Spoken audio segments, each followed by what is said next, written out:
Elle revient sur le tapis à quelques mois des élections, alors qu'on l'a pensée morte, la loi Tchani ou la loi sur la congolité ou encore loi de père et de mère, une expression qui depuis quelque temps est tombée même dans le langage courant, portée à bras le corps par un député dont l'opportunisme politique n'est pas loin de rendre la loi encore plus suspecte. Cette loi, à la surprise générale, pourrait être débattue cette fois au Parlement durant cette session en cours. Est-elle opportune? Vise-t-elle l'intérêt général? Ou va-t-elle nous plonger dans la désunion nationale, comme certains aiment à le dire maintenant? Bienvenue dans Ça fait débat. Madame, Monsieur, je vais vous présenter rapidement mes invités. Je commence avec vous, Corneille Moulouma. Bonjour et bienvenue à vous. Bonjour, Monsieur Kouba, on l'appelle. Alors, vous êtes presque plus à présenter, vous êtes pionnier de l'UDPS, vous connaissez bien la politique de notre pays, mais vous n'êtes pas seul. Pour ce numéro, nous serons un peu plus, je dirais, philosophiques, parce qu'il y a des professeurs d'université avec moi. C'est vous, donc, Monsieur Jean Barnabé Milala Lungala, vous êtes professeur d'université, philosophe. Bonjour et bienvenue à vous également. Merci, je vous en prie. Merci. Alors, et puis, il y a un autre intervenant qui est également philosophe, en la personne de Monsieur Olivier Sambaï, coordonnateur du Cercle Axiologique. Bonjour et bienvenue à vous également. Bonjour et merci de l'invitation. Alors, on va commencer avec vous, Corneille Moulouma, en tant que politique. Vous suiviez bien ce débat qui fait couler beaucoup d'encre et salive depuis quelques temps. Et vous m'aviez dit en aparté pratiquement que la question sur la loi Tchani est mal posée. Qu'est-ce que ça veut dire en réalité? Oui, je pense qu'elle est mal posée parce que on a personnifié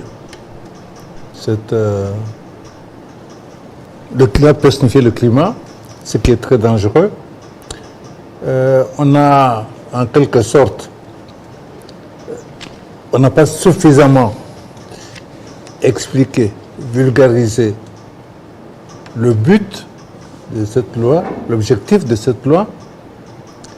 À partir de ce moment-là, il y a beaucoup de malentendus. Je pense que la pédagogie n'a pas été suffisamment faite pour que les gens comprennent qu'est-ce qu'il y a fondamentalement. Quand on dit de père et de mère, quand on revient à ce que parlait de congolité, je pense que quelque part, on passe à côté, à mon point de vue, l'objectif fondamental, qui est de la sécurisation de nos institutions. Comment on devrait la présenter, cette loi alors? Et je pense qu'il est tout à fait normal que dans un pays comme le nôtre, dans les conditions actuelles d'insécurité, avec tout ce qui se passe à l'Est, tout ce qui... Là, vous parlez de l'opportunité de la loi. De l'opportunité en quelque sorte. Je pense que on doit pouvoir expliquer les dangers auxquels notre pays est exposé. Ce n'est pas aujourd'hui que le dossier balkanisation est évoqué. Ce n'est pas une fiction, c'est une réalité entre des forces qui tiennent coûte que coûte à morceler ce pays. Et que nous savons que ces forces, d'une manière ou d'une autre, cherchent à contrôler nos institutions. On pourra y revenir tout à l'heure. On l'a vu au moment de l'élection présidentielle passée, on l'a vu avec... on le sait que chaque fois on essaie d'intervenir lorsqu'il y a formation de gouvernement, d'avoir des personnes qui travaillent pour tel ou tel service étranger d'entrer dans nos institutions, c'est très courant. Tout cela fait que si nous voulons préserver l'intérêt national, si nous voulons quelque part protéger nos institutions, si nous voulons être maîtres de nos institutions et de ce qui les anime, il faut être rigoureux, il faut être bien sûr très exigeant sur différents plans. Et je pense que c'est là que nous devions mettre le doigt pour dire que nous devons être rigoureux. Si nous ne faisons pas ça, si nous continuons à agir avec légèreté, nous risquons bien entendu de perdre ce pays à un moment ou à un autre et nous ne parviendrons jamais à décoller puisqu'il nous sera toujours impossible de prendre les décisions qui s'imposent pour dans l'intérêt supérieur de notre pays. Alors, monsieur le professeur, avant de revenir à vous en tant que politique, je prends le professeur Jean Barnabé Milala. On a vu presque tous les secteurs de la vie nationale intervenir dans ce débat. Il y a les juristes, il y a l'Église même, Ambongo est contre, notamment Monseigneur Chollet est contre cette loi, qu'on estime que c'est une loi ségrégationniste avec tous les attributs et épithètes possibles. On a très peu vu des gens comme vous, des philosophes, on sait que la question de la nationalité est fondamentale dans la philosophie politique notamment. Alors, vous pensez que cette loi serait opportune en ce moment-ci? Et quand vous réfléchissez, vous essayez de vous projeter dans le futur, cette loi va porter quel germe en réalité? Mais justement, toutes les parties prenantes doivent discuter de l'opportunité, justement. Ce qui fait qu'il y ait des clergés, les gens qui viennent de partout, les professeurs qui vont... On va essayer de cadrer la question d'un point de vue strictement théorique. Parce que il faut se poser des questions. Est-ce que c'est une loi juste ou injuste? Est-ce que le contexte actuel permet-il qu'on modifie par rapport à la grande menace qui vécue, notamment la guerre de l'Est, pour avoir des personnes ayant un profil capable de nous protéger? Mais c'est opportun.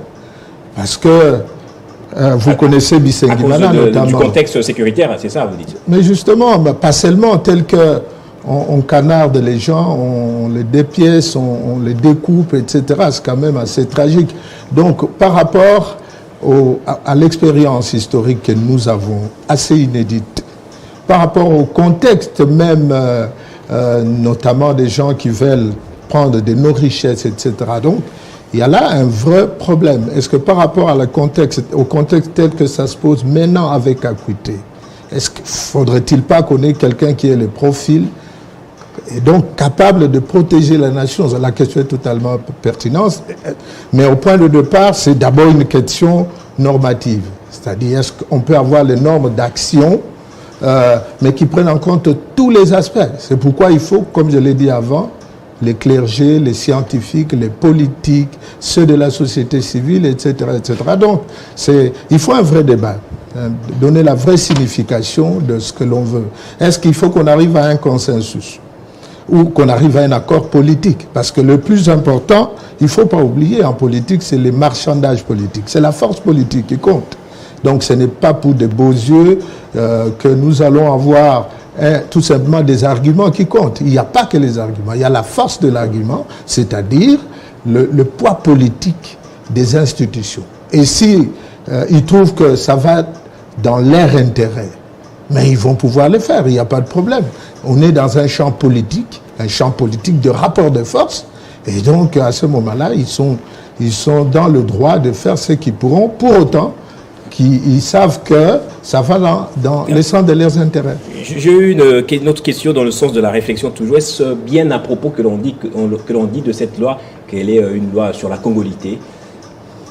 Oui, je crois, parce que elle réduit le tout au niveau de père et de la mère. Je crois que c'est tout à fait cela. C'est tout à fait cela. Donc, c'est comment être vrai Congolais?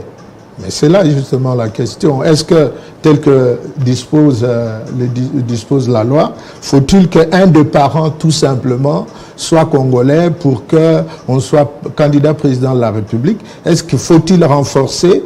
C'est là la question. Moi, justement, je soutiens, pour être clair, le contexte actuel et la menace, la grande menace que nous avons, demande à ce qu'on ait des personnalités ayant un profil capable de nous protéger. On parle notamment des infiltrations, etc. Mais justement, il faut éviter les infiltrations. Nous avons des cas paradigmatiques de Bisengimana, qui a été directeur de cabinet du président Mobutu pendant une dizaine d'années, et nous savons ce qu'il a fait. Donc, il ne faut pas que, historiquement, ces choses-là se répètent, parce qu'on a des cas de cas. On vous rétorquera en disant que ce sont les Congolais de père et de mère qui ont permis à ce que des étrangers viennent occuper de hautes fonctions dans notre pays. Que répondriez-vous à cela? Alors là, c'est justement, il faut que les gens soient ensemble pour sécuriser dorénavant. La loi sera suffisante, mais est nécessaire, mais ne sera pas suffisante. Il faudra que sociologiquement, on ajoute d'autres mécanismes pour renforcer. Absolument pour renforcer. Pour que, vous savez, les Congolais eux-mêmes ont détruit leur pays. Mais il faut que, du point de vue normatif, c'est-à-dire du point de vue de l'éthique, déontologique, c'est cela une éthique déontologique. C'est-à-dire trouver des mécanismes qui renforcent au-delà de normes.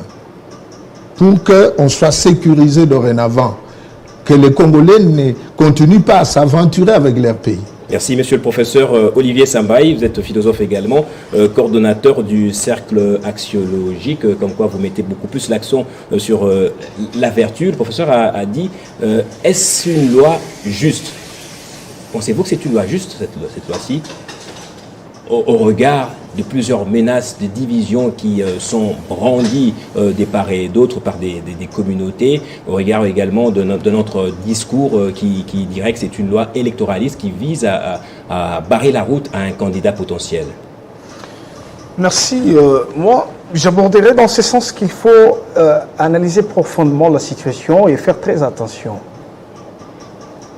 La gestion de la chose publique, je reviens sur ça. Le chef de département est là, il le sait et nous le savons, que la formalisation de la chose publique, c'est quelque chose de très important. La société a été formalisée par la philosophie. C'est la philosophie qui a engendré les sciences politiques. Alors, lorsque nous parlons de la politique, ce ne sont pas des passions, ce ne sont pas des intentions personnelles qui doivent en principe animer le fonctionnement de la société. Vous pensez que c'est un débat passionné? Il est impérieux que les idées claires et distinctes gouvernent la nation. La philosophie a postulé que la justesse ainsi que la prospérité d'une société est basée sur des idées claires et distinctes. Lorsque il est déclaré par les grands philosophes grecs occidentaux, Platon, pour que la société soit juste et prospère, il faudrait que les philosophes soient rois ou que les rois soient philosophes. Cela sous-entend que des idées claires et distinctes qui définissent les bons fonctionnements de la chose publique doivent être au sommet de l'État. La loi Tchani, il faut analyser profondément. Lorsqu'on gère la société, ce n'est pas seulement la subjectivité des passions ou les intentions personnelles, mais il faut faire recours aux dispositions scientifiques. Faisons un peu recours à la psychologie sociale.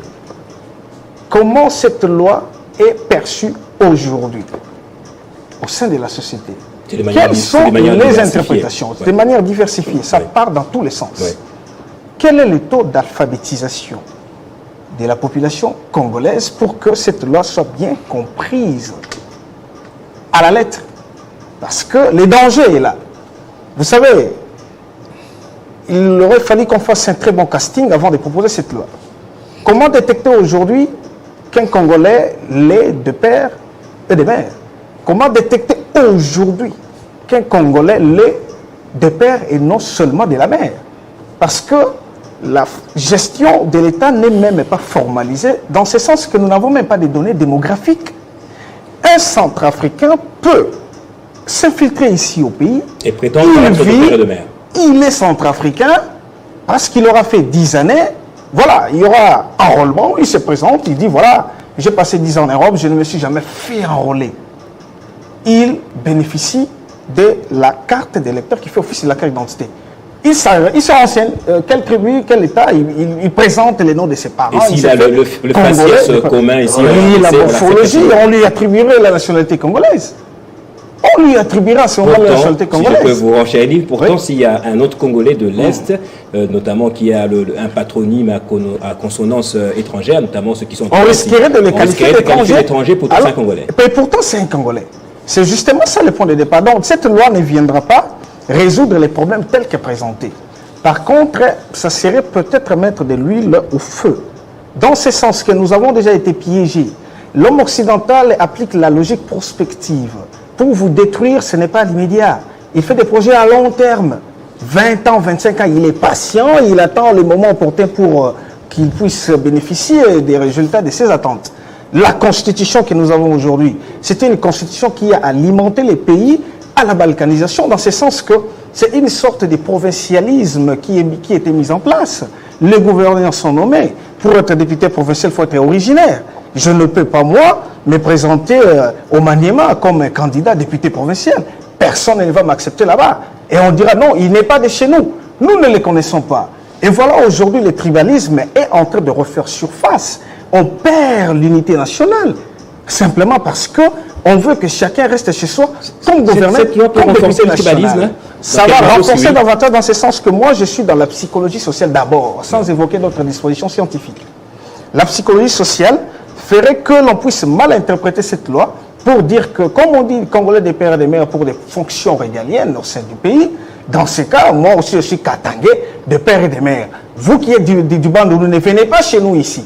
Ah, il est ministre d'où? Ah, du Bandundu. Ah, ici seulement les Katangés des pères et des mères qui peuvent gouverner en tant que Ce ministre. sera une sorte d'ingrédient qu'on mettra dans toutes les sauces alors. Exactement, Récupération pour politicienne, récupération politicienne. Et puis surtout ceux qui sont contre cette loi, s'ils ont de l'aura au sein de la population et que la population, dans la majeure partie, écoute ces acteurs-là, il y a risque qu'ils puissent mal interpréter ces dispositions et qu'il y ait une mauvaise récupération qui pourrait embraser les pays. Je vais Donc il revenir faut vers faire vous. très attention On va par aller rapport à cette loi. On a mollo mollo. lentement et sûrement pour comprendre cette attention à laquelle vous nous invitez. Corneille Moulumba, vous avez été ici, vous avez joué un rôle de premier plan en tant que politique, justement à l'époque de la zaïanisation. C'est un peu similaire si on parle de la congolité, c'est un peu cela aussi, la zaïanisation. Alors j'aimerais bien vous demander qu'est-ce qu'on gagnerait si cette loi passait et qu'est-ce qu'on perdrait si elle ne passait pas. Non, à l'époque de la zaïanisation, je n'étais pas ici, j'étais en Europe. Ah, vous avez suivi Oui, là, de loin en tant que oui, politique, de loin, il n'y a bien sûr. pas une seule chose qui vous a échappé en tant que politique. Non, ça ne m'a pas échappé. Ouais. Non, je pense que Ouais. le problème qui se pose, je pense que notre frère Olivier l'a soulevé, c'est un problème d'explication. Il faut trouver, compte tenu de notre situation, comment mobiliser des politiques et des artistes, tout ce que vous voulez, pour vulgariser, pour amener les gens à comprendre que, chaque pays pose des conditions, ces conditionnalités, en fonction de son vécu, de son histoire, de sa culture, ainsi de suite. C'est ainsi qu'aux États-Unis, pour être président, le problème ne se pose pas en termes de père et de mère. Est-ce que vous êtes né sur le sol américain? Si vous êtes de père et de mère américains, mais né à l'étranger, vous n'avez pas le droit de... Notre constitution a répondu à ça plutôt, notamment dans l'article 72, on parle de posséder la nationalité congolaise d'origine. Est-ce que cette disposition est faible? C'est ça que je veux dire. N'est pas solide? Notre constitution, c'est notre constitution. Nous en sommes maîtres. S'il est nécessaire, dans l'intérêt supérieur de notre pays, de la modifier, c'est notre pouvoir de la modifier. Mais elle date de 2006. Elle a été élaborée dans un contexte donné. Nous n'étions pas maîtres de la situation. Des pays étrangers étaient directement impliqués. Je pense, moi, de toute façon, qu'après ce temps, il serait bon qu'on revoie notre constitution. Pas dans la précipitation, pas à la veille des élections. Non, il est important qu'on la revoie, qu'on prenne le temps, qu'on fasse recours à nos philosophes, à nos psychologues, à nos historiens, à nos juristes, pour avoir des propositions qui tiennent compte des réalités, des problèmes auxquels notre pays est confronté. Qu'on prenne le temps de la faire approuver par les différentes provinces, les différents gouvernements provinciaux, pour que, effectivement, elle reflète le quotidien. Je dis toujours que notre constitution, c'est notre manière de faire notre lit pour dormir. N'est-ce pas? Donc, il y a ça.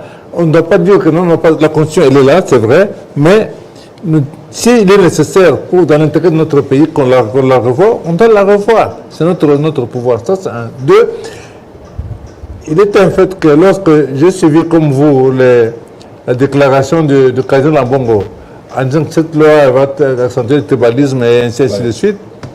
C'est vrai? Sa position. D'abord, moi je ne suis pas tout à fait d'accord avec cette façon de voir les choses. Monseigneur Lambongo, il est entre Dieu et nous. Quand on se trouve devant lui, on s'incline parce qu'il est au-dessus là, il n'a rien à voir avec la vie matérielle. S'il se mêle beaucoup dans le combat quotidien politique, alors qu'il accepte qu'on se cogne des épaules.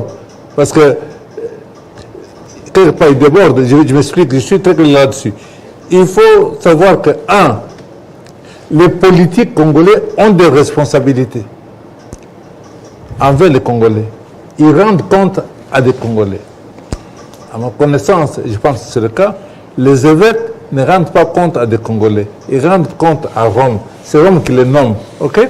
Donc, quelque part, il y a des enjeux qui nécessitent qu'effectivement qu'il y ait une grande conscience de politique. Ces débats, comme nous le faisons, sont très importants pour éclairer ceux qui demain vont avoir devront voter et devront se prononcer sur la loi. Le tribalisme, nous le dirons pourquoi. Nous devons utiliser cette question, les sociologues vont nous aider là-dessus. Mais ce qu'on relève, comme par exemple le fait que voilà, les gens qui sont dans Katanga vont voter comme ceci ou comme cela. Et les gens qui n'ont pas, qui se procurent des cartes, peuvent se procurer des cartes d'identité de manière plus ou moins frauduleuse. Ça, c'est dû à la faiblesse. Ça fait partie de la faiblesse de l'État. Raison de plus pour être beaucoup plus rigoureux dans ce que nous avons à décider. Il faut que ceux qui sont amenés à décider pour l'intérêt des Congolais et du Congo soient des gens sur qui on peut à qui on peut se fier les yeux fermés. Vous comprenez? Donc, le fait de prendre des dispositions pour sécuriser n'a rien à voir avec le tribalisme, n'est-ce pas? Dans ce pays, vous avez des gens qui ont dit de grandes affaires ici, vous connaissez la relation frère et beaucoup d'autres qui n'ont pas été congolais, mais qui ont apporté beaucoup. Au Pérou, vous avez le président Fujimori, double nationalité, péruvien et japonais. Il a exercé la présidence pendant 10 ans. Lorsqu'il a fallu le poursuivre en justice, il s'est allé au Japon. Il est allé au Japon et le Pérou n'avait pas le moyen de faire venir parce que là-bas, il a dit qu'il est japonais. C'est un exemple. Si vous êtes fragile, si vous avez un pied dedans, un pied dehors, comme on dit, ça veut dire que vous êtes plus accessible à ceux qui ont intérêt, j'insiste, à contrôler notre pays. Ils vont passer par vous. Donc, le fait d'être exigeant, rigoureux, c'est une sécurité supplémentaire. Ça ne veut pas dire que ceux qui sont de père et de mère sont purs, ça n'a rien à voir. Mais nous devons cerner davantage la rigueur dans ce choix. C'est important. Merci Corneille Mulumba. Monsieur le professeur, je reviens vers vous sur justement la question de l'opportunité de cette loi. En tant que philosophe, nous sommes au XXIe siècle, le monde se miniaturise plutôt davantage. C'est pratiquement un village avec les technologies de l'information, avec les interéchanges des connaissances, etc. Est-ce que cette loi vaut la peine d'être débattue maintenant? Oui, mais on peut se poser une série de questions. Est-ce que ça répondra à un besoin par rapport au contexte que nous vivons? Est-ce que ça va régler un problème? Mais il y a deux problèmes, pour ne pas évoquer celui de la balkanisation. Est-ce que nous nous inscrivons dans des traditions constitutionnelles qui existent? Mais oui. Il y a même des gens qui vont jusqu'à la deuxième génération, pas seulement les parents de première génération. Nous nous inscrivons dans des traditions constitutionnelles qui existent. Ça existe. Il y a même d'autres traditions qui demandent à ce que la femme soit de nationalité du pays. Est-ce que nous nous inscrivons dans des traditions qui existent dans le monde? Mais bien sûr que oui. Est-ce que c'est légitime? Est-ce que c'est acceptable? Mais je crois que c'est acceptable, tout à fait acceptable. Si on défend correctement, n'est-ce pas, la question, est-ce que c'est juste? Est-ce que c'est injuste? Quand on veut se défendre, c'est injuste. Et lorsqu'on veut mettre les garde-fous nécessaires, est-ce que c'est injuste? Du point de vue normatif, c'est-à-dire du point de vue de l'éthique, du point de vue juridique, même du point de vue sociologique, est-ce que c'est un problème? Lorsqu'on veut vraiment se sécuriser, ce n'est pas un problème.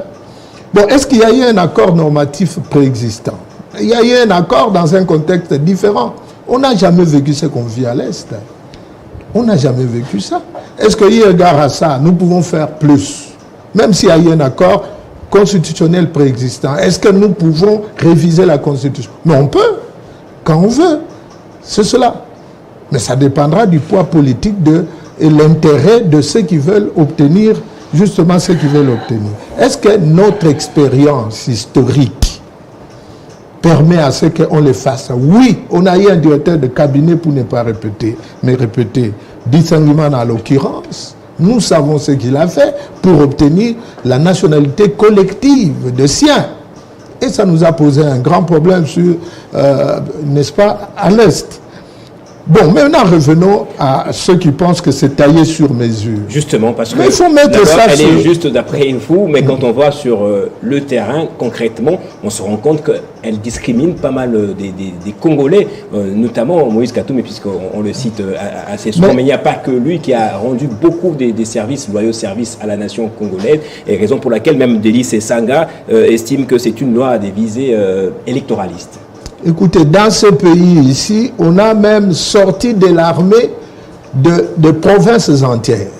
Mobutu a sorti les Kasaïens de l'armée, les gens du Bandundu de l'armée. Il les a sortis parce qu'il croyait que sa sécurité n'était pas garantie. Ça fait partie des expériences historiques. Et on a vécu longtemps. Je peux même aller loin. Après la mort de Bolozi et de Lito, qui étaient de personnalités titulaires par rapport à... qui avaient une ascendance sur Mobutu, nous avons eu la grande dispute entre les Ngwandi Métis et les Ngwandi Noirs. C'est-à-dire Vundwawe et Mbanda, et de l'autre côté, c'était Seti et Kengo. Mais c'est des Ngwandi qui ont dirigé ce pays. Oui. Et c'était, même Vundwawe dit, mais le pays est pillé par les Métis avec l'accord de Mobutu, ils ont mis à genoux le pays. Mais qu'est-ce qu'on a fait de ça? Mais c'était avec les DG, les PDG, etc. Nous avons une expérience historique avec les Métis. On les a, pour ne pas les citer, et c'est Vundwawe qui les dit. Kengo et Seti ont mis à genoux ce pays. Ils le disent. Mais ces gens, s'il vous plaît, je suis désolé, cette expérience doit nous servir pour que nous puissions prendre des lois qui conviennent. On a une histoire dans ces pays ici avec ce genre de choses. Donc, ce n'est pas de discussion en l'air. Donc, la vérité doit être là, mais une démocratie, c'est quoi? La démocratie, c'est mettre les informations au point de départ du processus. Les informations. Ce n'est pas parce qu'on a étudié qu'on va faire la démocratie. La démocratie n'est pas une affaire des intellectuels. Il faut dire que ce monsieur-là a 40 ans. Révolu, peut être candidat. Ce monsieur-là, voilà ce qu'il a fait. Quand vous dites ça à quelqu'un, mais il fera le choix. Il ne faut pas qu'il aille à l'école, même s'il n'a jamais mis pied à l'école. Mais quand vous lui donnez les informations, et quand il comprend, il sait faire le choix. Et la question ici, c'est quoi? Il faut politiser notre peuple avec les informations correctes. Nous avons une histoire dans ces pays. Une histoire dans ces pays. Et comment donner cette information de manière correcte à un peuple, à grande partie qui n'a au-delà de au-delà de l'information, il faut pas seulement la nationalité, aussi le nationalisme. Mais le nationalisme dans ces pays est confondu au lumumbisme, qui a tout l'impérialisme jusqu'à aujourd'hui en veut au nationalisme. Est-ce que Lumumba serait d'accord avec cette loi, d'après vous? Lumumba, c'est quelqu'un... D'abord, le débat ne s'est jamais posé en ces termes. Le débat congolais le plus important pour ce pays, c'est entre les unitaristes et les fédéralistes. Le grand enjeu pour Lumumba, c'était celui-là. Un nationaliste, c'est celui qui veut que le Congo soit un. C'était ça, mais contre l'impérialisme.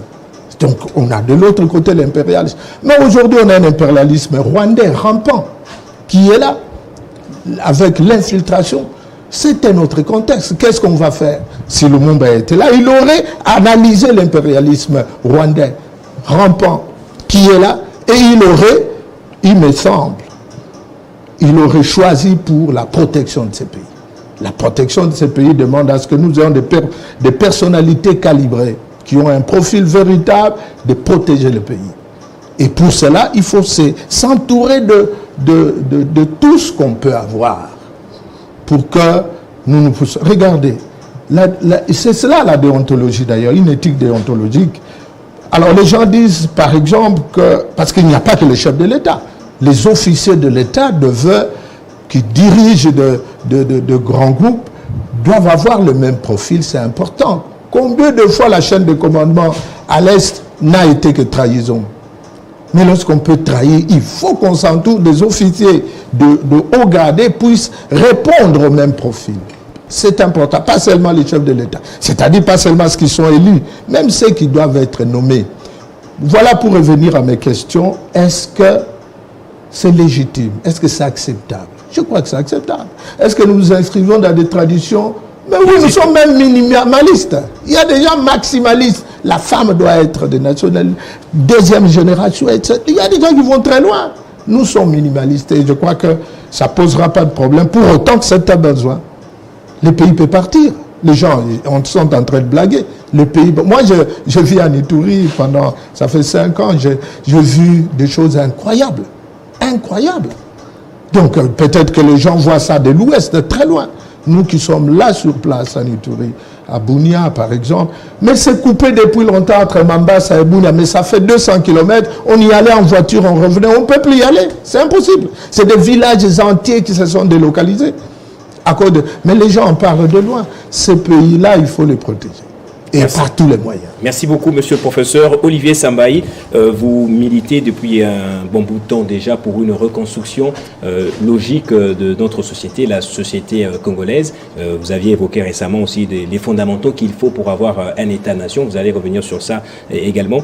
Réduire la question du nationalisme au fait d'être né de père et de mère, n'est-elle pas encore plus réducteur encore sur cette question-là? Mon approche est purement scientifique. J'ai évoqué la psychologie sociale. Bon, on comprendra qu'il y a un danger là, parce que les mentalismes jouent aussi un rôle très important par rapport au comportement. Vous savez, la population, c'est comme un enfant. Son père ou ses parents, ce sont les acteurs politiques. Comment il se comporte pour que l'enfant suive les pas? Alors, lorsque l'enfant n'est pas très bien instruit, mais il croit tout ce que le papa dit, et le papa, c'est qui? C'est l'acteur politique. Alors, psychologiquement, ça représente un danger du point de vue de l'interprétation. Et si c'est mal interprété, c'est fini. Ce serait véritable pogrom, véritable hécatombe. En tout cas, il y aura tuerie à gauche et à droite, parce qu'on a assisté, c'était la fin de la semaine dernière, une marche des métis, vous avez suivi. Oui. Donc, simplement parce que c'est mal interprété. Et la personne qui prend la décision de marcher pour contester cette loi, il a déjà une tendance bien définie. Et ce serait difficile de lui arracher cette considération-là dans sa tête. Donc, psychologiquement, ça se présente comme un danger, si on voudrait faire la logique prospective. Je prends un deuxième aspect, toujours scientifique, c'est l'aspect juridique cette fois-ci. Bon, je ne suis pas constitutionnaliste, mais en tant que philosophe, il y a la philosophie du droit. C'est tout un cours qui est dispensé à l'université pour tous ceux qui font la filière d'études académiques, le droit. Alors, il y a la philosophie du droit. La philosophie du droit voudrait à ce qu'on puisse considérer les droits comme la liberté en tant qu'idée et l'existence de la volonté libre. Alors, ce qui voudrait dire que ce qui va gouverner une nation, ce sont des lois. Et les lois sont là. On ne peut pas avoir des lois superfétatoires ou superflues. La question des nationalités se trouve dans l'article 72 de la Constitution. En ce qui concerne ce qui renvoie la loi Tchani, la loi sur la congolité, bon, je ne sais pas comment, bon, on peut le dire comme ça. Parce la question de la nationalité, c'est dans l'article 10. Non, on parle d'abord par rapport à ce qui renvoie cette loi. Présidence de la République. Présidence de la République. Oui, ça, c'est l'article. Il faut être congolais de père et de mère, d'après la loi qui va faire objet de débat à l'Assemblée nationale pour cette session. Mais l'article 72 de la Constitution dit quoi? Pour être président de la République, vous devez être congolais. On a précisé. Congolais d'origine. Parce qu'il y a aussi nationalité par acquisition ou par nationalité. Non, on a précisé congolais d'origine. Il faut faire très attention avec des mots. Le débat sur la loi Tchani, c'est un débat sur la grammaire. Conjonction. Il y a la conjonction ou et la conjonction e.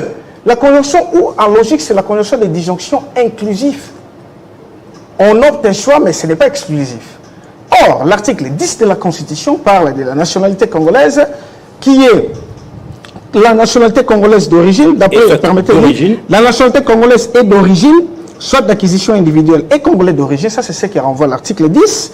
Toute personne appartenant au groupe ethnique dont les personnes et les territoires constituent ce qui est devenu le Congo, République démocratique du Congo à l'indépendance, et on précise, dernier alinéa, une loi organique fixe les conditions de reconnaissance d'acquisition de la nationalité congolaise. Nous sommes sur le plan juridique. Donc la question sur le président de la République, c'est déjà réglé. Congolais d'origine. Mais c'est qui le Congolais d'origine? La loi est là. Cette loi organique, la loi Tchani viendrait encore faire quoi? Parce que les dispositions légales sont là. Et exposer des motifs à son point 2, qu'est-ce qu'on a dit? il est bien mentionné, loi nationalité congolaise d'origine. La nationalité congolaise d'origine est reconnue dès la naissance à l'enfant en considération des deux éléments de rattachement de l'individu à la République démocratique du Congo, à savoir sa filiation à l'égard d'un ou des deux parents congolais. Mais ici, on exclut ou, on remplace ou par eux, ce qui fait l'exclusivité. Alors, Congolais d'origine. D'origine, c'est-à-dire que vous êtes d'un père, vous êtes né des parents dont un et Congolais. Être Congolais ou les deux. Alors, la disjonction à ce moment-là est inclusive. Alors, du point de vue juridique, quand on renforce maintenant, sur ce point-là, on verrouille l'accès à la magistrature suprême en changeant même de phraséologie, en disant vous devez être Congolais de père et de mère. Ce n'est pas une mauvaise chose en soi. Oui. Les contextes dans lesquels on le fait, c'est quel contexte? Nous sommes pendant l'année électorale. Qu'est-ce qu'on veut embraser ces pays ou quoi? S'il faut exclure un candidat, je ne sais pas qui sera candidat, qui ne le sera pas. Vous vous déclarez candidat, vous n'avez pas encore déposé votre dossier à la CENI. Or, la CENI présente, reçoit les candidatures. Quelqu'un qui vient se présenter, qu'il est congolais, il vous présente quoi? La carte d'électeur. C'est la carte d'électeur qu'il doit présenter. Il présente quoi? Peut-être son passeport. Alors, en ce moment-là, comment la CENI peut attester que ce candidat-ci est vraiment congolais d'origine des pères et des mères? La CENI a quel élément? On n'a pas posé les questions de fond, c'est ça d'après vous? Sur base de quoi la CENI va s'appuyer pour attribuer la nationalité congolaise d'origine à la personne qui vient de présenter sa candidature? Or, s'il est établi qu'une personne est congolais par acquisition, encore moins qu'on démontre réellement qu'il a été naturalisé congolais, si c'est démontré qu'il n'est pas congolais d'origine, qu'il n'est pas congolais de père et de mère, la loi Tchani viendrait faire quoi? On applique la Constitution. Il n'est pas congolais d'origine, la personne est exclue. Sans aucune autre forme de procès. C'est fini. On applique la Constitution. Parce qu'il y a des dispositions de la Constitution qui, jusqu'à aujourd'hui, ne sont pas appliquées. Je prends par exemple l'article 99, qui déclare ses biens quand il accède aux fonctions politiques. Ni les présidents de la République, ni les ministres, personne ne les déclare. Ça n'a jamais été appliqué. Donc, sur le plan juridique, il faut qu'on soit strict. Appliquons strictement les dispositions légales. On n'aura pas besoin d'une loi superflue. Alors, pour terminer par rapport à cette question, je renvoie, on ne parlera pas congolité, à quoi renvoie cette loi que je considère de superflu parce que tout est réglé? Président de la République ou les fonctions régaliennes, hautes fonctions du pays. Oh, mais ce ne sont pas des fonctions électives, ce sont des fonctions nominatives. Et qui nomment? Et c'est par ordonnance, les chefs de l'État qui nomment les généraux. Qui leur donne des fonctions? C'est le chef de l'État, c'est réglé dans la Constitution. Un Congolais d'origine. Non, je parle qui nomme. Le président de la République qui est un Congolais d'origine. Congolais d'origine. Oui. Mais d'un père ou de la mère. Voilà, ce n'est pas un problème. Là, vous êtes Congolais d'origine, regardez la loi. Donc, le fait de dire père, mère, ce n'est pas résoudre les vrais problèmes du Congo. Les vrais problèmes du Congo ne se résident pas par des vrais et des faux Congolais. Je reviens tout petit peu, accordez-moi 30 secondes, à la considération psychologique. Ça fera en sorte qu'au Congo, nous ayons deux catégories, des vrais et des faux Congolais. Et vous savez comment des faux Congolais seront traités? Ils seront marginalisés, ils seront réduits, ils n'auront plus le sentiment d'appartenance. Parce que le nationalisme et le patriotisme n'est pas une exclusivité aux originaires. Aux États-Unis d'Amérique, il y a des militaires d'origine congolais. J'en connais beaucoup. Je connais personnellement des Marines américains qui ont étudié à Kananga. Ils sont là-bas. Vous avez répondu à ma question. Ils ont le sentiment d'appartenance, ils ont le patriotisme et le nationalisme. Alors, le problème de fond, du point de vue juridique, on considérerait cette loi comme étant superflue. Ça ne résout pas les problèmes du Congo. Pour renforcer la sécurité du pays, pour renforcer l'organisation de l'appareil juridique, j'attends une loi qui propose l'arrestation de ceux qui détournent les fonds publics. J'attends des lois qui renforcent les capacités éthiques et morales des acteurs politiques. Merci. Parce que c'est tout ça le problème. Nous avons toutes les compétences dans ces pays, il ne manque que des compétences éthiques et morales. Corneille Mulumba, cette loi ne résout pas le problème de fond de notre pays, a dit Olivier Samba, et votre réaction? Non, le problème que nous avons n'est pas juridique, il est d'abord sécuritaire. Notre pays est menacé dans son être. Notre pays est menacé dans son être. nous risquons de ne plus avoir ce pays si on continue comme nous continuons aujourd'hui. Si vous avez quelqu'un qui a, ce n'est pas un reproche, de penchant, de rattachement à l'extérieur, comment on va se comporter lorsque, par exemple, le pays sera à un moment donné en guerre? Il serait du côté de son père ou bien du Congo. Le problème va se poser.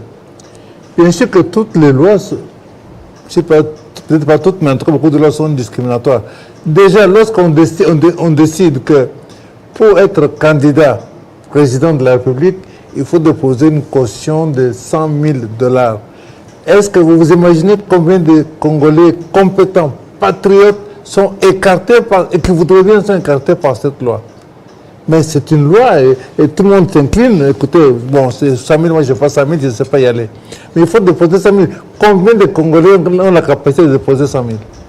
Pourtant, vous en rencontrez tous les jours des Congolais, des vrais patriotes, et que vous voudriez faire vos affaires. Le problème est à ce niveau-là. Avant de parler économie, il faut d'abord qu'il y ait la sécurité. Parce que si vous n'existez pas, vous allez faire votre économie comment? Le problème, c'est pas un problème de passion, c'est un problème de rigueur. On a cité l'exemple des militaires congolais qui sont dans l'armée américaine. Avant que vous voyez ces Congolais-là devenir chef d'état-major de l'armée américaine, ce n'est pas demain la veille. Avant de voir un Congolais de l'armée américaine qui a une femme congolaise devenir général aux États-Unis, ce n'est pas demain la veille. Donc, ne confondons pas les charges, hein, n'est-ce pas? Bien sûr que le président nomme, mais il nomme sur base de critères. C'est le président qui nomme les infiltrés. Non, je veux dire, il nomme sur base de critères. Nous devons convenir que notre pays aujourd'hui n'est pas géré comme il faut, à mon point de vue. On n'a pas agi avec suffisamment de rigueur, avec suffisamment de choses. On n'a pas fait ça. Il y a peu de patriotisme dans notre façon de faire les choses.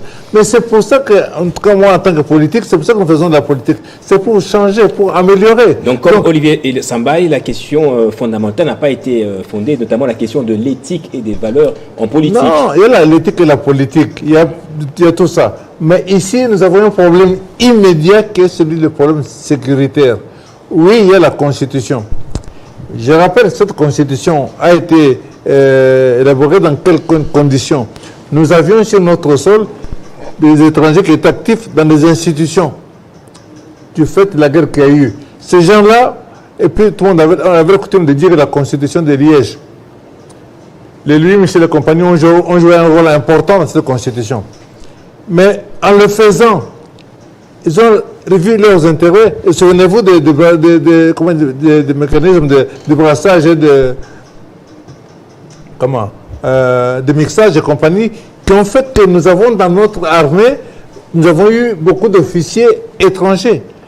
Alors, est-ce que l'officier rwandais qui est dans notre armée, il va travailler pour le Rwanda ou pour le Congo? Donc, toutes ces exigences-là, nous devons être très, très, très exigeants. Nous devons revoir cette Constitution, à mon point de vue, pas seulement sur cet aspect-là, mais sur l'ensemble, faire une relecture congolaise patriotique de cette Constitution. Ça, c'est une chose. C'est comme ça que, quelque part, on peut organiser même le système électoral pour protéger. On n'a pas le choix. C'est une question de vie. Le jour où il y a un coup d'État, ou le jour où il y a, je ne sais pas moi, ici, le pays est morcelé, la Constitution, qu'est-ce qu'on va faire? On va la déchirer. La Constitution, c'est une convention entre nous. Mais sachez qu'elle n'est valable que parce que nous sommes en temps normal de paix. Mais le jour où ça éclate dans le pays, est-ce que le M23 respecte notre Constitution? Donc c'est une question de survie. C'est une question On est déjà infiltré, tant mieux, verrouiller la magistrature suprême. C'est une question de survie, pas seulement la magistrature, il faut aller plus loin, ça c'est clair, mais c'est un problème de survie. Donc c'est pas un problème juridique du tout. Si on dit que voilà, la Constitution dit ça, j'en conviens, mais en réalité, notre problème, c'est un problème de survie. Nous sommes en danger et pour ça, nous devons prendre des décisions qu'il faut pour nous sécuriser, pour sécuriser notre pays, pour sécuriser notre peuple. Monsieur le professeur, vous avez bien suivi également Olivier Sambaye.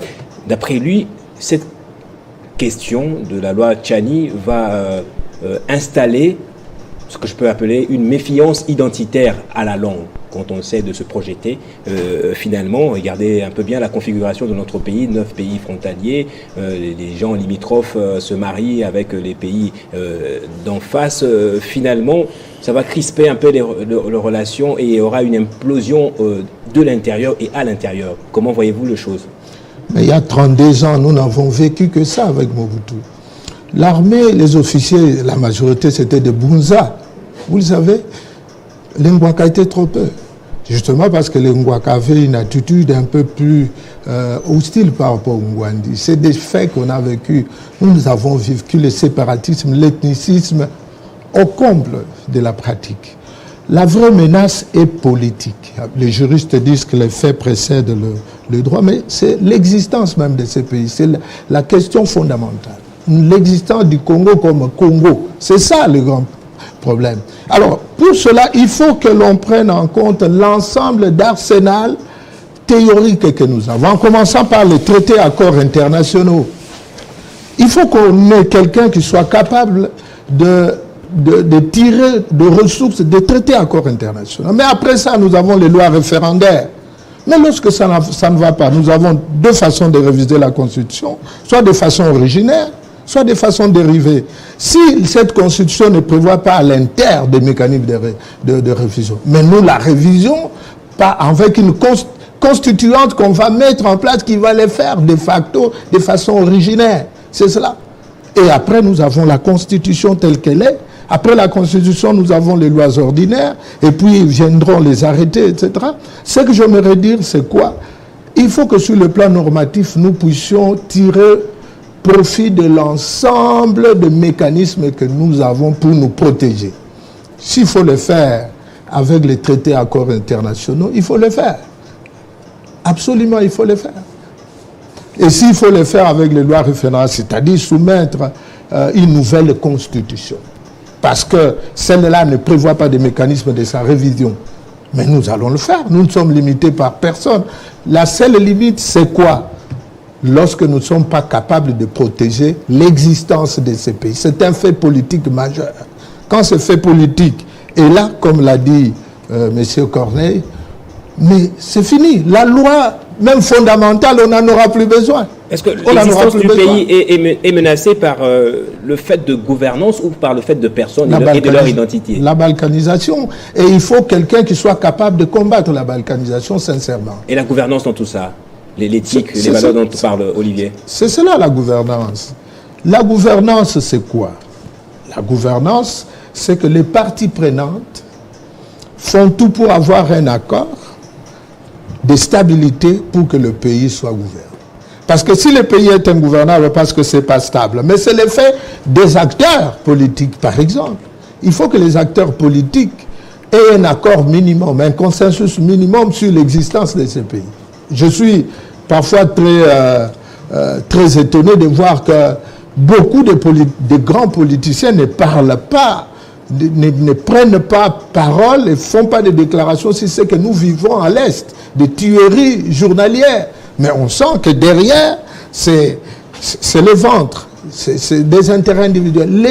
L'intérêt collectif va dicter à ce qu'il y ait un accord minimum sur l'existence de ces pays en tant que nation.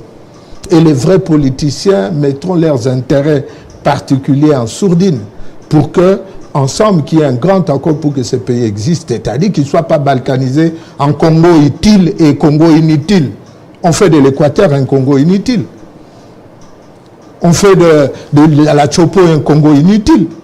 On fait du Katanga le Congo utile, on fait du Kasaï le Congo utile. Il faut que ce genre de vocabulaire cesse. Nous devons être ensemble, faire la péréquation, mais le point de départ, c'est la protection de notre pays en tant que nation. Merci. En tant que volonté de vivre ensemble. Merci, monsieur le professeur. Olivier Sambaï, j'ai bien compris en vous lisant en filigrane que vous n'êtes pas pour cette loi. Vous l'estimez inopportune. Mais quand j'ai lu les commentaires des Congolais dans les émissions où on débat sur cette question, il y a beaucoup de gens, j'imagine comme ça, qui sont pour cette loi. Beaucoup de Congolais, en tout cas, même les peu de personnes que je rencontre dans les débats, dans les discussions, ils voient cette menace de l'infiltration du pays, la menace de la balkanisation, etc. Alors, pensez-vous que c'est un problème de psychologie sociale toujours? Oui, exactement. La psychologie sociale, il y a la population enfant, politique comme parents. Oui. Analysez profondément tous ceux qui sont pour ou contre cette loi. Surtout ceux qui sont contre. C'est par intérêt politique. C'est parce qu'ils soutiennent quelqu'un. C'est parce qu'ils soutiennent quelqu'un qui voudrait être candidat président de la République et qui se verrait exclu à cause de cette loi. Ce sont ces personnes-là qui vont crier, qui vont parler. Non, nous ne voulons pas de cela. C'est pour un intérêt particulier. Ceux qui sont pour cette loi, peut-être ce serait aussi pour un intérêt particulier, mais qui serait toujours politique. Besoin de chercher comment positionner. Je pourrais revenir sur l'autosécurisation du pays. Ça ne peut pas passer automatiquement par la mise en place d'une loi qui attribue la possibilité d'accéder à des fonctions supérieures seulement aux Congolais des pères et des mères. Non, ça c'est pas ça le problème. Parce que nous avons quelqu'un qui n'était pas Congolais des pères et des mères, d'après les sources concordantes et vérifications, Mamadou Ndala, colonel. C'est lui qui a mené l'opération Pomme Rouge. Nous sommes en 2013. Il avait terminé cette guerre de l'Est. Hein. Mamadou, d'heureuse mémoire, que son âme repose en paix. Était-il Congolais de père et de mère? Je dirais non. Mais il a été malheureusement assassiné. Nous sommes en janvier 2014. Pas Congolais de père et de mère. Nous avons des Congolais de père et de mère au sein de l'armée qui ont alimenté la rébellion en achetant des armes, en facilitant, étant en fonction, facilitant les armes, l'achat, transitant non pas pour l'armée congolaise, mais pour les rebelles congolais des pères et des mères. Alors, au sein de l'armée. Le problème se trouve où alors? C'est pas ça le problème. Pour sécuriser, je reviens sur ça, mais c'est quelque chose qu'on minimise en Afrique en général et au Congo en particulier. On est en train de minimiser ça, considérant comme si des considérations techniques et purement et simplement scientifiques pourraient tout résoudre. Nous avons inséré le problème, je reviens sur ça, problème éthique. Et quand on parle des valeurs, nous avons des valeurs républicaines. Est-ce que tous ceux qui sont dans des hautes fonctions au sein du pays ont des valeurs républicaines en propre? Les nationalismes et les patriotismes. N'allons pas très loin. Nous parlons des lois des pères et des mères. Si le pays aujourd'hui reconnaît un retard de développement, c'est à cause des pères et des mères des Congolais qui détournent, qui versent la corruption à grande échelle. Regardez tous les rapports de l'IGF. C'est catastrophique. Ce sont des Congolais, des pères et des mères. Voilà. Alors que le problème ne devait pas être celui-là pour sécuriser ces pays, pour accorder les conforts, pour rendre ces pays justes et prospères. Le problème devait être la mise en place de la justice comme équité. Vous avez la justice distributive, vous avez la justice surtout rétributive. Qu'on condamne ceux qui détournent. Moi, j'attends une loi qui propose à ce qu'on condamne de 5 ans de prison toute personne qui détourne, 5 ans de prison avec 5 ans d'interdiction d'exercer la fonction justice transitionnelle également. Après l'appurement de la peine et aussi la confiscation de tous les biens mal acquis pendant cette fonction en application stricte de l'article 99 de la Constitution. Peut-être l'une des dernières questions que je vous pose. Lorsque Paul Kagame, le président rwandais, qui a des visées hégémoniques tournées vers notre pays, nous regarde en train de nous débattre autour de cette question, d'après vous, qu'est-ce qui se dit? Ça lui avantage ou non? Bon, il a ses vous réfléchissez intérêts. Comme ça d'emblée. Le problème qui le concerne ne me concerne pas. Il a raison de réfléchir, de faire tout ce qu'il peut, parce que d'autant plus que cette loi est proposée par un Congolais de père et de mère. Ça ne porte pas Kagame. Il n'a rien à foutre là-dessus. Aussi, faudra-t-il savoir, posons la question. Tous les militaires sont recrutés. Il y a conditions, non? Il faut définir les conditions pour être recruté militaire ou policier. Il faut être Congolais d'origine. On peut souligner des pères et des mères. Mais comment c'est fait que... Comment est-ce qu'arrive-t-on à dire que notre armée est infiltrée? Certes, on a parlé de brassage, on a parlé de mixage. Mais si brassage, si mixage il y a, ce qui veut dire qu'on connaît qui est Congolais, qui ne l'est pas. Identifions-les, mettons-les de côté. C'est pourquoi je parle de la formalisation de la société. Nous n'avons pas de base de données. Sur base de quoi on va détecter qui est congolais, qui ne l'est pas. Est-ce que la DGM peut nous fournir la liste de tous ceux qui ne sont pas congolais, des étrangers au pays, qui sont noirs, qui ne sont pas métis? On dirait quoi de tous les métis? Parce qu'ils sont congolais à moitié. Et ça va susciter ce que vous savez. Les profs l'ont évoqué, les Mwandi métis et les Mwandi noirs. Ils sont congolais, mais voilà déjà ce qui s'est posé. Yes. Vrai et faux congolais. On risquerait de tomber encore sur ça avec des conséquences un peu beaucoup plus graves. Alors, on va faire le dernier tour de la table. Corneille Moulouma, on va répondre à la question de notre thématique principale de l'émission, loi sur la congolité. Katumbi est-il réellement la cible? C'est un peu comme ça que les gens voient les choses. Hein. Mais nous avons le devoir d'éviter ça. Parce que automatiquement, nous dérapons. Ça devient les uns contre les autres. Ce n'est pas ça le problème. Ce n'est pas ça le problème. Le problème est de rester maître de nos institutions, des animateurs principaux de nos institutions. Le problème est à ce niveau-là. Ce que mon jeune frère déclare, il a raison. Il y a un problème de rigueur dans la gestion de notre pays. Ça ne se discute même pas. Ça, c'est une chose. Mais aujourd'hui, le débat est axé sur principalement ce problème-là de nationalité, de ceux qui doivent diriger le pays. Je voudrais revenir en 2018, à Genève. On organise une réunion par les Occidentaux pour désigner le candidat de l'opposition congolaise à l'élection présidentielle. Et la réunion est présidée par M. Alain Dos, l'ancien patron de la MONUSCO, donc de la CIA. Voilà que ces gens se préoccupent de désigner quelqu'un qui puisse être leur marionnette quelque part. Et vous avez vu beaucoup de leaders politiques congolais se rendre à Genève et participer à cette réunion là-bas. Quand ils sont partis de là, certains sont allés à Nairobi. Nairobi, c'est aussi la CIA, donc ce n'est pas autre chose. S'ils se préoccupent tant de contrôler les commandes du Congo, particulièrement celui qui a la signature d'engager le Congo, ce n'est pas pour rien.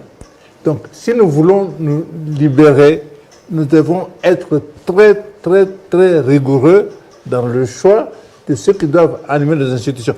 Aujourd'hui, vous avez par exemple, notre pays est entré dans l'EAC. Il n'y a pas eu de débat au Parlement. Normalement, un Parlement normal, comme ils sont entrés là, cette question devait être remise sur la table. Parce que, d'abord, c'est important, on ne devait pas le faire pendant que le Parlement est en congé.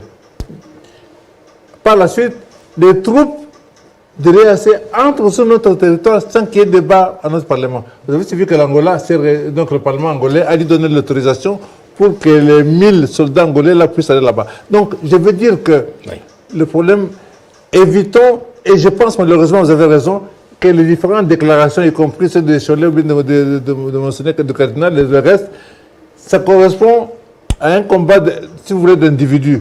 Si nous dépersonnalisons ce combat, ce débat-là, je pense que les gens peuvent comprendre qu'il y va de notre survie en tant que nation. Monsieur le professeur, votre dernier mot, est-ce qu'on a trop individualisé ou personnalisé le débat?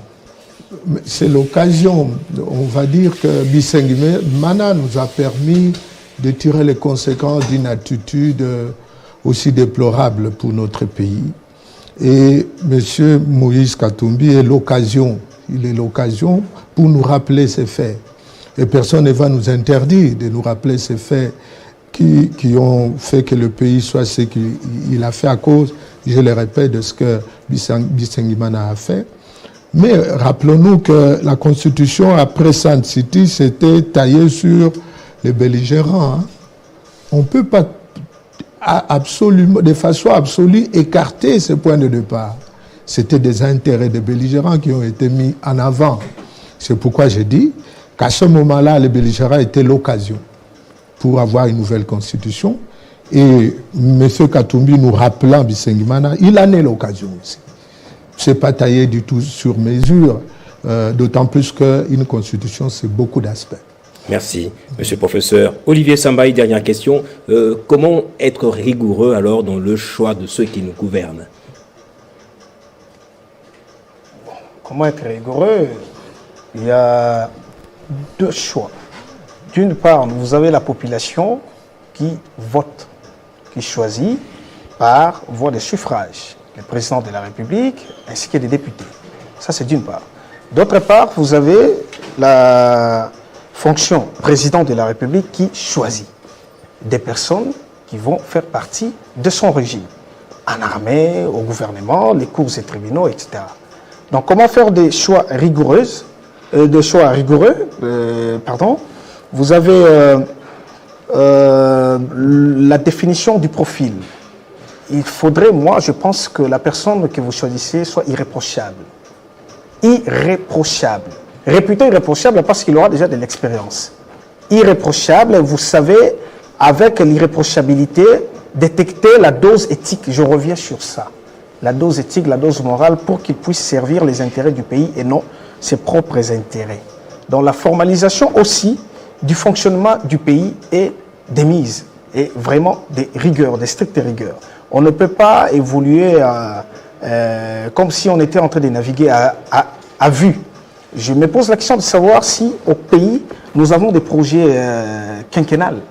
On a des projets à réaliser dans 20 ans, dans 15 ans et qu'on y travaille chaque jour avec des évaluations mensuelles, trimestrielles ou semestrielles. Quels sont ces genres de projets? Voilà comment est-ce que nous pouvons résoudre ces problèmes et peut-être je dirais... Dernier mot, mon dernier mot, si cette loi est ciblée, ce serait une erreur grave. Sinon, on va embraser ces pays. S'il y a élection, qu'on y aille. Appliquons la Constitution. S'il faut écarter les candidats, que la Constitution soit appliquée à la lettre. Merci à vous tous pour ce débat républicain. Merci à vous, Corneille Moulumba, pionnier de l'UDPS. Merci surtout pour les idées que vous avez données ici. Merci, monsieur le professeur Jean-Barnabé Milala. Vous êtes chef de département de philosophie à l'Université de Kinshasa, philosophe. Donc, merci beaucoup pour toutes ces idées partagées. Merci à vous également, Olivier Sambaï, coordonnateur du Cercle axiologique et philosophe, enseignant également. C'est par ici que se referme ce SAFé débat. Merci à vous tous de l'avoir suivi et merci de votre fidélité à votre chaîne Télé 50.